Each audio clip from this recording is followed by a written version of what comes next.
Good evening, everyone. It's a delight to have you all here for the episode 8 of the Lady Baazigar series. It's often said you must take the life the way it comes at you and make the best out of it. And I hope it has been proved true by all our lady icons. Empowering girls with life skills, education, and sisterhood is vital for them to become thriving women. Every year, a girl goes to school can increase her chance of increasing income by 10%, according to UNICEF. Even before the pandemic shuttered schools across the globe, an estimated 130 million adolescent girls worldwide were out of schools. Ensuring that girls become educated, it's a multifaceted undertaking. It includes community, school, parental engagement, and the ability to empower girls and also make them learn to keep themselves safe and healthy. And through this Lady Bazigar series, Project Korea aims at inspiring young girls to become educated, go to schools, and be independent on their own. Now, I would like to invite Devika to enlighten us about sarkarischool.in and Project Korea. Hi. Sakari School is an initiative of We Citizen Foundation. It is a think tank that provides platform to highlight the hard work of individuals in the field of school education, uplifting the future of younger generations and those who are not related to government or any organization, but are helping the neglected strata of Indian society. These peculiar innovators redefine the field of education with a lot of self determination and hard work, and thus deserve recognition. Sarkari school works on featuring unsung people who are underrated in this society. We give a platform to those people who have worked for the betterment of school education with a holistic point of view. Individuals who genuinely help government school and underprivileged kids should have a voice and proper appreciation for their dedication and hard work. We at Sarkari School help them eradicate the dichotomy that exists between the private and public sectors of education, the neglected strata of society that needs attention. Coming to Project Gudia, gender inequality has been experienced all over the world for ages. Though it has decreased over time, still many of us, many girls face many kinds of discrimination every single day. Girls are still being discriminated against in terms of various aspects as compared to their male counterparts. The primary aspect in terms of gender inequality has been experienced in education. Our project aims at increasing the enrollment of girls in elementary and primary education in government schools. We help government institutions to help bring and build a safe learning space by spreading awareness and organizing donation drives. The project envisions reducing the poor sex ratio in the classroom and supporting the little girls, Gudiyas as we call them, to follow their dreams. Thank you Thank you. so much, Right. Devika. Now, I would like to deliver the welcome address. Firstly, I would like to thank all of you for joining us today for the 8th episode of the Lady Bazigar series. Under this series, we conduct one on one interviews with girl icons who are currently pursuing or have completed their higher education despite facing social, emotional, or financial hardships throughout their journey. Lady Bazigar is a platform for the icons to share their story, the passion, goals, dreams, and success mantras with all the young aspiring girls out there.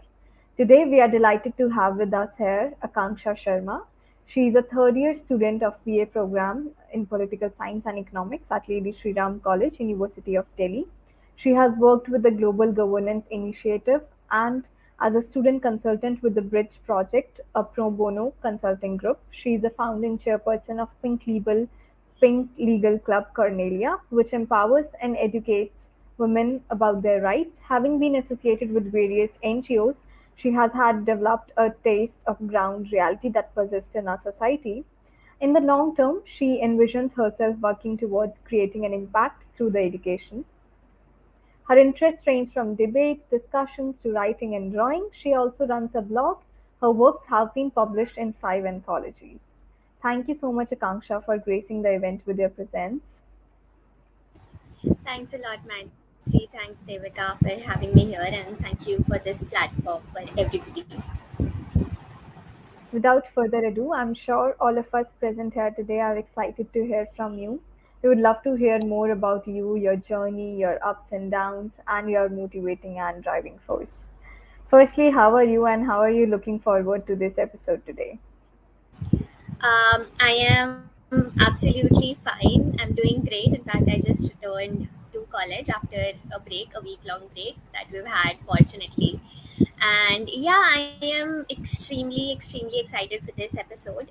Ever since Devika and I got in touch, I think I have been looking forward to it, and I did go through the past posts about how you've been providing platform to other girls who have been working in this field. So it was lovely hearing their journey, although I could not listen to all of the stories. But yeah, I did get an idea that okay, it's going to be interesting, and I am super excited as well. That's lovely to hear. We would love to hear the synopsis of your journey, like from school going Akanksha to college girl, and how did you end up choosing bachelor's in economics and political science? Of course, humanities is still a non-conventional subject in a society. Okay, so I think first of all, it was completely. I'd say my parents have had a great role in making me choose humanities here, and which is very unlikely in the Indian society as you'd have it. So I am a PCM kid. I have been a PCM kid till class 12, and then I realized that okay, physics is not my forte. Honestly, physics was not something that I liked studying. Sorry to all the physics geeks all out there. But yeah, then I realized that okay, maybe this is not something that I want to go ahead with. I realized in class 11th and 12th, like I started debating from class 6, right? But then in class 11th and 12th, I had become an aggressive debater. I had been actively participating in debates and these events wherein I was like outwardly speaking and expressing my views. People, in fact, my own mother, my mother would call me a neta, like to term me that, because I used to speak a lot with everybody. I used to have my 2 cents on every second statement that was passed out. So then I realized that okay, I love engaging in discussions, debates. I love exploring things that are not just like stated, but I love reading between lines. And I believe political science is one subject that I really liked the curriculum, especially that Delhi University provided LSR specific. I mean, of course, the university curriculum is same. And then choosing LSR, of course, getting to study one of the most coveted courses at LSR, it was like a win-win situation, of course. And economics, because honestly I thought that I'd get to study a lot of maths here, because I love maths, the numbers, not what comes in graduation. So I ended up choosing, because it's a BA program, so I was not like deeply involved in maths here in economics as well. It's like a partly economics and then partly political science. So these are the things that motivated me to choose the same. And yeah, I knew I wanted to engage in a lot of discussion, debating, and I wanted to pursue humanities ahead. So yeah, that's how I ended up choosing it here. It's really great. It's really great that you ended up choosing what you love and what you actually like to do. Like debating as a hobby, people, continue it, but like properly, you just, you change your whole stream after 12th class. It's very rare. Yeah, I think, and that's why I told you that my parents have had a crucial role here. They were the ones who would constantly ask me during my class 12th exams. Had it not been them, I would have just sat there and maybe been on lost. But then they constantly asked me, what do you want to do, what are your plans? And I think that's something that really pushed me to think, okay, what is it that I really want to do, how do I convince them for what I'm doing is really good for me or really going to take me forward. So yeah. So, what has been the biggest challenge for you till date? Like, till, like, from being transitioning, from PCM student to a humanities student, and then, Academically speaking, it was a little hard, because when you come from a science background. subject to Yeah. something as theoretical, as subjective as political science, even though you love reading, you love um, engaging with things, but then I think when it all boils down to the exam part, even though not an ardent follower of Marx now, but then I believe that does hold some relevance, because I still need to constantly prove people that okay, this choice is not a wrong one. And very honestly, except my parents, everybody in the family was against this choice. Everybody felt that okay, this is not something you should be doing, because engineering or being a doctor is something that only these two options are something that a science student should consider, right? Being PCM, I should be the engineer. And in fact, I've been taunted a lot by my relatives. So I get these phone calls after entering LSR. They're like, how are you doing after choosing what you want to do? I literally got asked this question. So that fear of failing is always there still. So I think that is on a personal level and academic level. I think the theoretical part gets on my nerves, because and ultimately that fear, that pressure of proving that okay, my choices are not wrong, I am able to do what I have chosen for myself, the life that I'm going to choose ahead is what I choose to be. And yeah, I think that has been the major pressure to, you know, make sure that okay, they don't have to again tell me that what I've chosen is something that will hurt me in future. So yeah, that. Yeah, so the convincing was the difficult part, and convincing not only them but yourself, because even we are in third year, and being in humanities, it's not a professional course we are doing, but still we have our own uncertainties. Ki okay, which career we are going to get into? Are we going to get any placement and all? So it's uncertainty at every point. So that's challenge Absolutely. really. Completely agreed. And I think it's also like, because they have now convinced you that what I've chosen is wrong, what you've Yeah, chosen is already wrong. Now you have to tell yourself that okay, no Akanksha, no Maitri, this is yeah, correct. Okay, you are doing yeah, right. You are on the right right. path. So you have founded Pink Legal Club Cornelia. So it would be great if you could let everyone know that what ING does it and how does it works. And firstly, decode the name for me. Sure. So PLC Cornelia stands for Pink Legal Club Cornelia. If I were to give you a very ratified definition that I've been using in webinars now, it's like a club under Pink Legal. Pink Legal is India's first ever website that works towards gender equality, and also it simplifies laws. So, you know, laws are something that are very ambiguous for common people across nation. So it does that. And club Pink Legal Club Cornelia is just an initiative under Pink Legal. And I founded it along with three other girls. I think it's important to name them as well, because they have helped me set it up really well. Two of them are not here with us, I mean in the club now, but yeah. So Ishani helped me, Ishani, Isha, and Kritika.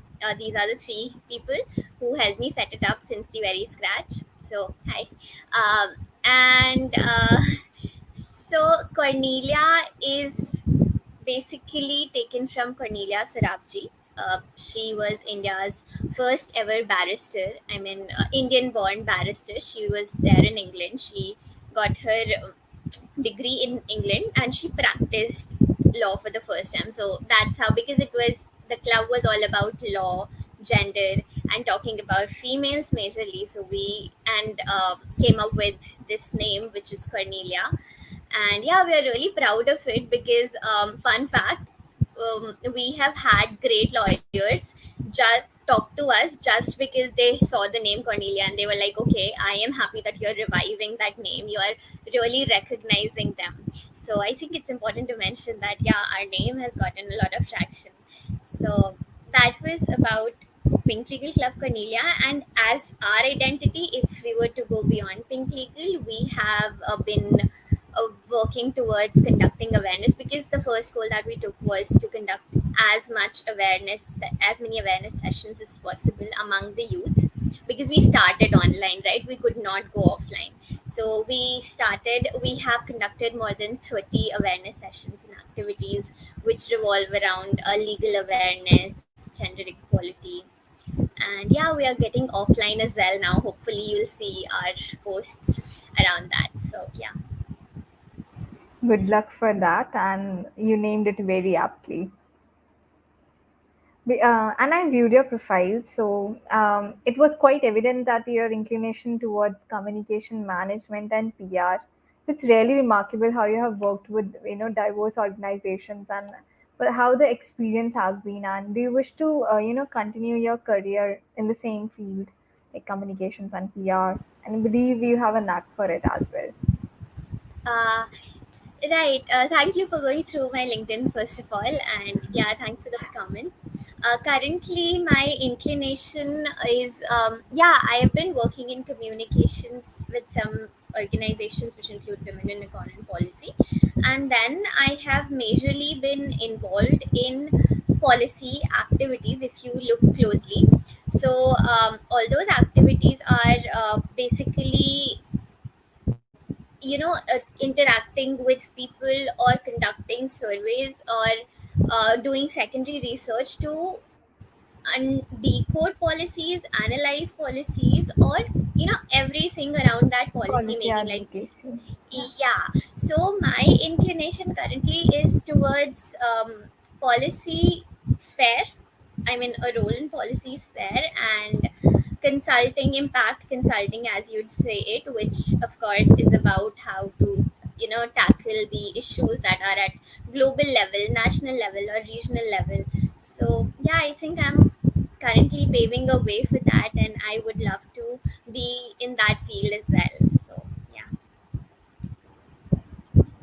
That's really nice.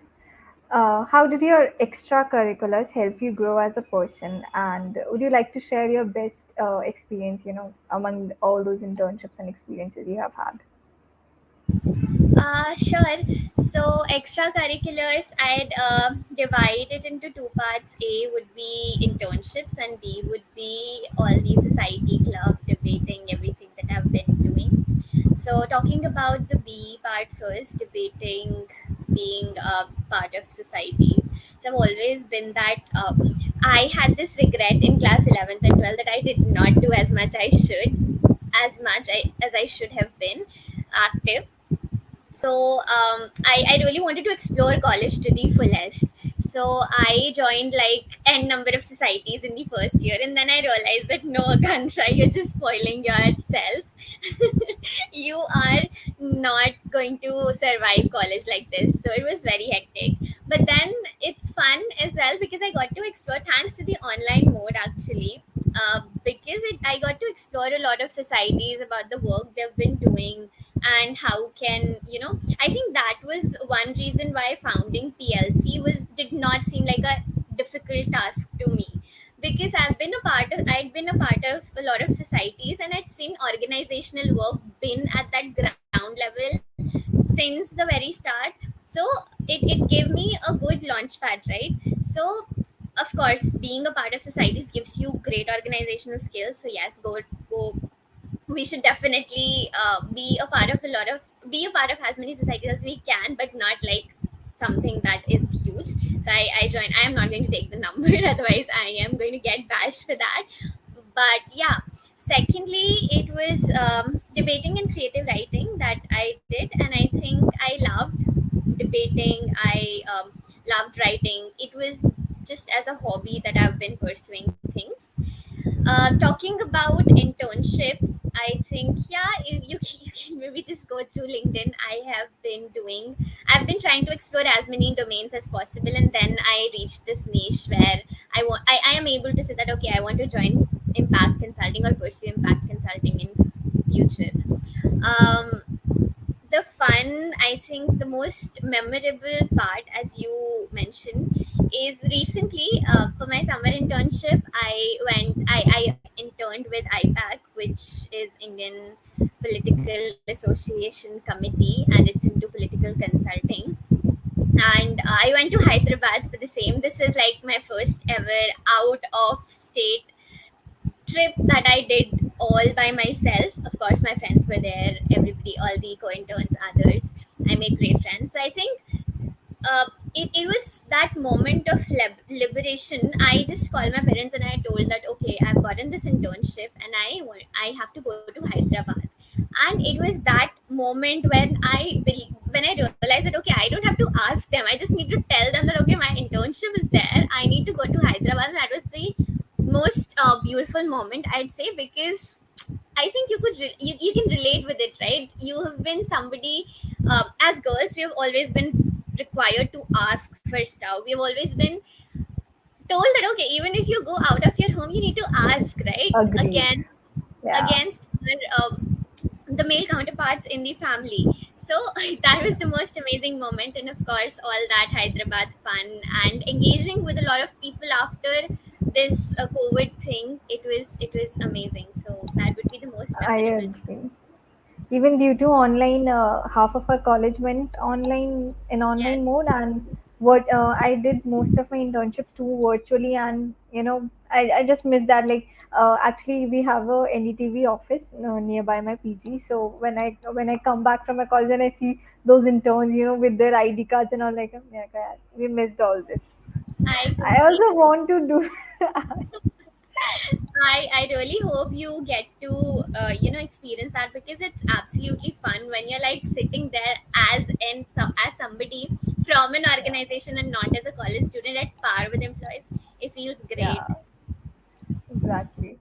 And how has your experience been, managing, coordinating, and balancing academics with those internships and societies? Provide us with insights and, tips to juggle, to smoothly juggle between all those things. um, I don't think I'm in a place to provide tips, but yeah, I just share how it has been for me. So honestly, it has not been a smooth ride, because you come out of college, you come out of school where you just had two things to focus on. You focus on your studies because you have to get marks. I have been a part of that rat race, so yeah, that. And second, you just have to take care of your health, which fortunately your parents are taking care of for you, right? Here everything is on you, right? From academics to extracurriculars to your own health. So my I think I learned this from somebody during my internships, one of my employers, and I'll always carry this. She told me to always prioritize three things in my list. And this was a time when I was really struggling to manage everything, because I was into a lot of stuff, and I wanted to be perfect at them all. I wanted to accomplish all those things. But then I was given this tip, and I try to. I'm not saying I'm a pro at it right now, but I definitely would recommend this trick to anybody. Prioritize three things on your to-do list for the day, and rest everything, keep it at a secondary level. And if you're having more than three priorities, I am just speaking out her words right now, but yeah, if you're prioritizing more than three things, then you really need to rewatch your priorities. Are you even at the right place? Are you even doing the right things? So I think I've been doing that, trying to do that, even though today I get the urge to do all the things that are there on my to-do list, do everything, like be a pro at everything. But deep down, all of us know we will not be able to do it, and it has been hard for me accepting this, because I always felt I'd always tell mom that okay, mama, mujhe sab karna hai. I want to be I want to explore everything, I want to do everything. But then she'd also very clearly tell me that no, come back, come back from that dreamy world. But then even today I have that little thing that okay, I can do it all. But then practicality hits me, and then I have to make those three checklists that okay, these are the three priority lists that I'll be handling. Right, you can't have it all. I agree. Even I want like I have 24 hours. I can have a good sleep. I can do exercise as well. I can do all my classes. I can do my union work. I can do my internship. And actually, I love to eat. And I can read at least like 50 pages a day. But I'm telling you honestly, nahi hota. So You true. can't. At the end of the day, we feel like okay, you have to give up. I think that YJHT dialogue, "kuch na kuch chutega." I'm not able to Yeah, recall it all, but yeah, I. it That's so true. And till your school, till we were in school, I guess it was easy to balance things, and we were able to do all those stuff, and we felt good. But after coming to college, it's like, okay, everybody is doing this and that. What am I doing? Am I doing enough? Like, am I going to get through it? So it's a lot of thinking. So well So agreed. I think in school we did not even have a lot of exposure to extracurricular. I I mean, agree. people weren't very active about, enthusiastic about. At least in my Yeah, school, everything was on academics. If you're good in academics, you're a good student. That's it. I agree. So that was why, because we were not balancing things. We were just doing one thing. Yeah. It was easy there. That's right too. Yeah, but actually, I had humanities in my school, like in my 11th and 12th. So we were into extracurriculars. I guess we don't have much pressure of academics because we don't have practicals. Simply, साल के end में we have that geography का practical. Rest we are just theory part. So we have more time. So we were balancing kind of. We were doing things like NSS and all. So So coming lovely to to know you. that. We as science students, like a few of my friends and I, like the ones who were into debating You and stuff. juggle between school and coaching and practicals. I Yeah, feel. and we so envied you people for all of this. Like you were able to ace debates, you were able to ace competitions and marks and everything. Amen. We had such an inferiority complex there. We were like, no, these humanities kids are taking everything from us. No, but till school level, na, I don't belong to NCR or a very outward. I belong to a small district in Haryana, Kurukshetra. So there's more importance given to the science students. Very conventional Indian society. Those kids are good because they are good in science, so they are good. Humanities are like कि, I don't know क्या कर रहे हैं. I think that mentality is not just in Kurukshetra. I belong to Lucknow, so I completed my schooling in Lucknow, right? And even there, the kids who had great percentage in tenth, they were given sciences because they are good students. We were Yeah. not, we weren't even provided with the opportunity to understand what humanities is all about. So that's something that we really need to tackle. So who has been your biggest support throughout your journey, and what person motivates you or you idealize them? Okay, so I think I mentioned this at the very start. It's my parents at the end of the day, all the time, I'd say, whom I really thank for being the support. Because when I come here out, um, when I came out, especially from Lucknow, I realized that okay, I think the kind of support I have been getting from them is not the same with everybody. Not everybody around me, not every girl to be very specific, is getting that support that I have been getting from them. Now, because honestly they have not that not stopped me from doing things. Like that has been their constant thing, that they never stopped me from doing whatever I wanted. That's one. But second is also because they constantly question me to reflect upon my decisions. They wouldn't ever tell me that okay, you're wrong. The way they've been conditioning me, they've been talking to me and telling me about their journey, about and accepting that okay, they come from a different generation and I come from a different generation. I think it's very important for parents. uh, I don't know, I am still a kid, but I think seeing my parents, I think it gets really important when they start accepting the generation gap. We feel good and it becomes our responsibility and a part on us as well, that okay, we accept that okay, they have a generational gap, we have a different thought process, they have a different, and matching the thought process, the things, the kind of steps that they've taken for me. I really admire that, and they have been the constant support. Against everybody, I was sent to Delhi, so I come from Lucknow, right? But my ancestral home, the extended family is from Bihar, and both these states, UP, Bihar, you get that sort of closed mentality that okay, girls are not going out, especially in a city like I Delhi. I can relate. I'm from Haryana. Yeah, agreed. I mean, you might have also faced those questions from your family. Yeah, Why Delhi? coming Why to Delhi Delhi? after school, it's a whole transition. Like Exactly. यहाँ तो society अलग है. It's so different Ex- here. Right. And I think my parents never questioned me why did I want to come to LSR, or why did I want to come to Delhi University. So their process, the way they have been letting me take decisions has been the greatest support, like greatest support anybody could ever give me. And whom do I idolize? Honestly, I I cannot name one person here.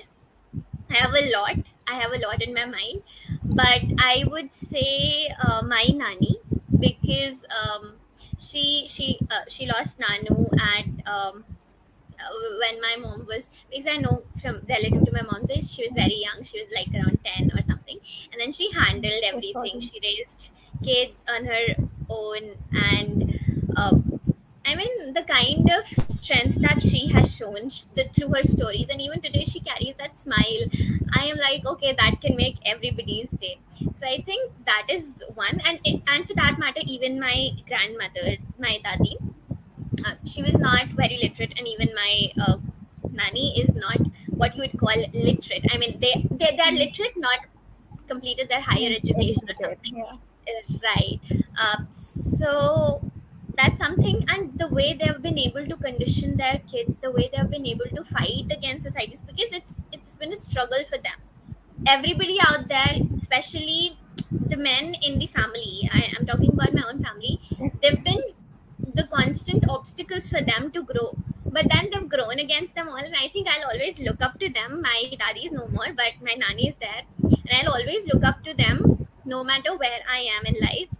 The way they've grown from what they were, and the way they have, stayed in roots. So I think this is something that I really idolize about both of them. So they'll always be my role models. They are somebody who always find a place in my diary towards the end of a bad day. So Nadi, I want to be like you. Nani, I want to be like you.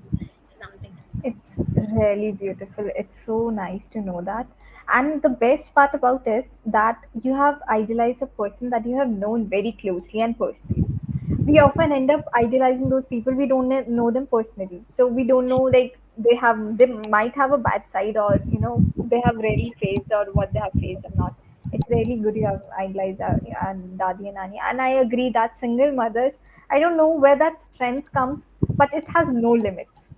I have Yeah, seen many single mothers, they raise their kids like, you know much better than single father would have. They I, I, just I don't. yeah, I don't think I have a comment for the comparison, but I think given that I've seen my nanny, I see my mother, I see my maternal uncle, my mamaji and my masi, I see them, and I realize that okay, what she's given them is something Yeah, beyond appreciation, being single, and given the condition she was coming from, I because yeah, agree. it's been a struggle for her, and the way she has survived everything. So Yeah. Well, shout out to Nani ji. I will share this video with her. Yeah, you must. So you have mentioned that you write poetry and blogs. So when did you start writing? Do share the link to your blogs too with us, and please share a piece of poetry. We would love to hear it from you right now, if Oh, you're okay okay. with it.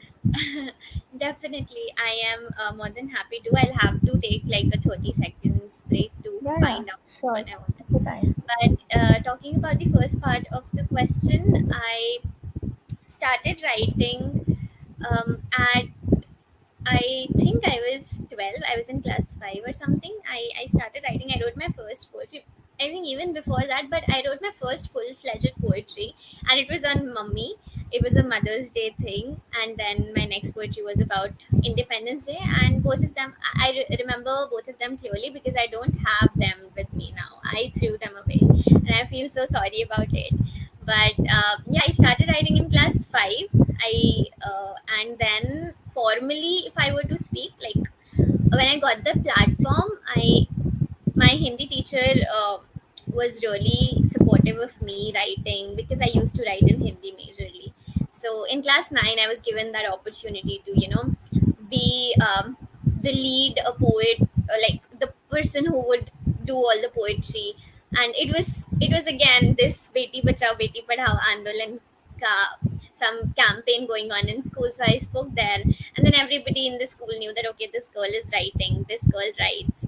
So then the journey began professionally or formally, as you'd have it, but then informally I had it from class 5. And talking about my piece, I would surely, I'd take 30 seconds to figure out Yeah, sure, if I. no issues at all.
All right.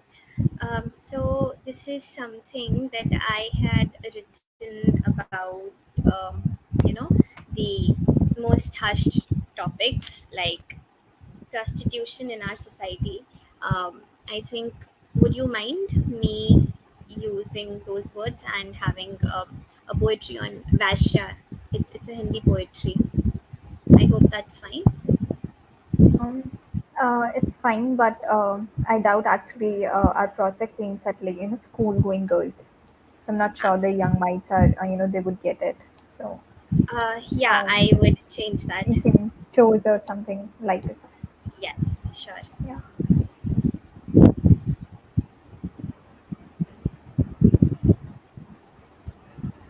Sure, I think this can be a little better poetry for them. They might find it good. So yeah, Yeah. this one. तो इसकी पहली चीज़ तो मैं titles देने में बहुत बुरी हूँ, तो इस पोएम का टाइटल है क्या इसे मैं गज़ल कहूँ? क्योंकि जब मैंने लिखना शुरू किया था, तो मैं गज़ल लिखना सीख रही थी और मैंने इसे गज़ल के रूप में लिखने की कोशिश की थी। तो शुरू करती हूँ, ज़्यादा वक़्त ना लिए। फ़क़त 2 पल के दिली सुकून में रूह कुर्बान किए बैठे हैं, यूँ ही वहीं अपनी ग़ज़लों में खुद को बदनाम किए बैठे हैं। जाने कितने ही इम्तिहान मेरी हँसी पर दाव लगा रहे हैं, फिर भी जाने क्यों ये होठ मुस्कुराने की रट लगाए बैठे हैं। एक उम्र खो गई कहीं जैसे इस 4 दिन की ज़िंदगी से, थक हार कर अपनी कब्र से ही आस लगाए बैठे हैं।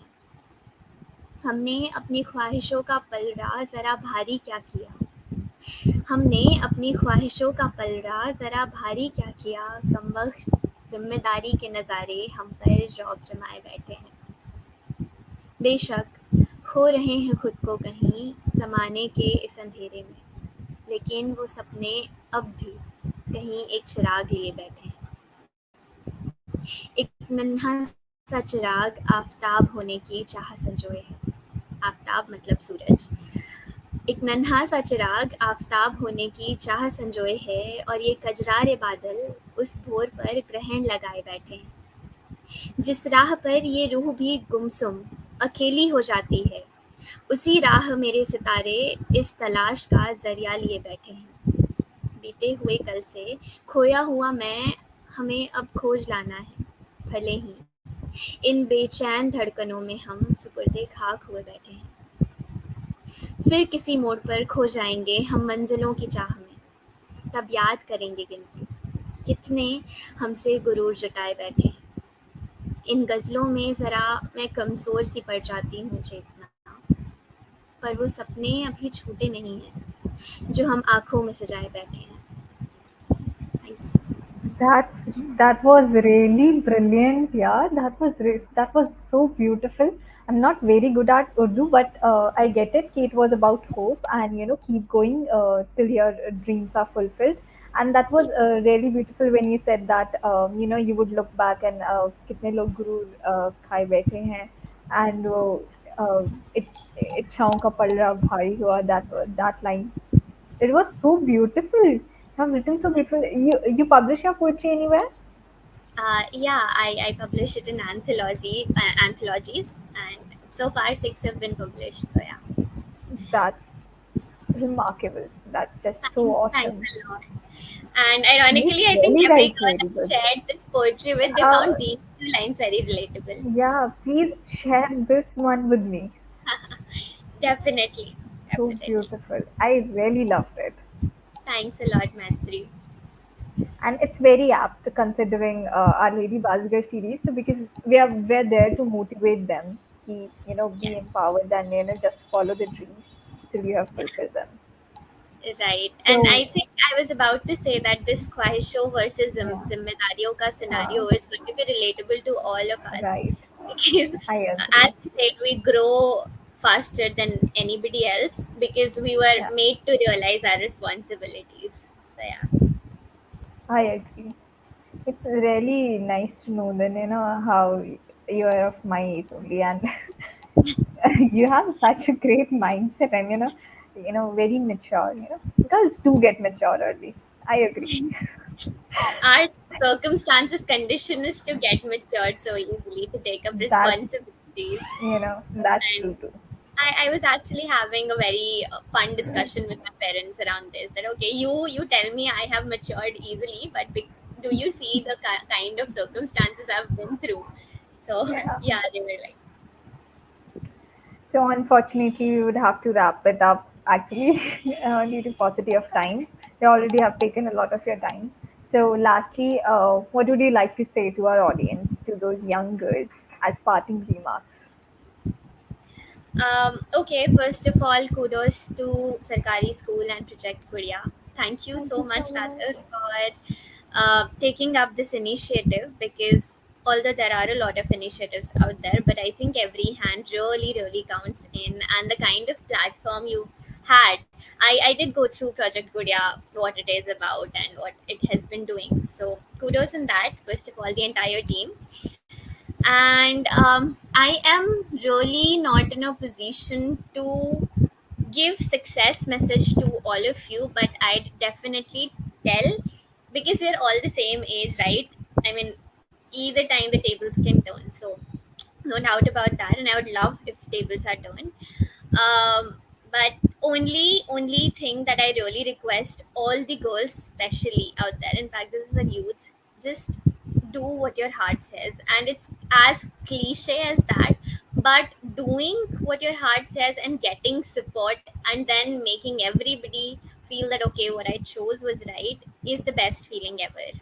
And I think I have been saying this quite often now, but let all those bathroom speeches, for that you practice for your Nobel Prize out there, let them come out. Be here, be out in the world, let them know your stories. And thank you, I think this entire setup is that you're having for letting the youth have their stories shared is a great initiative, and yes, of course, a part of my message. So all my love, all my best wishes to Project Guriya Sarkari School and everybody out Yeah. there.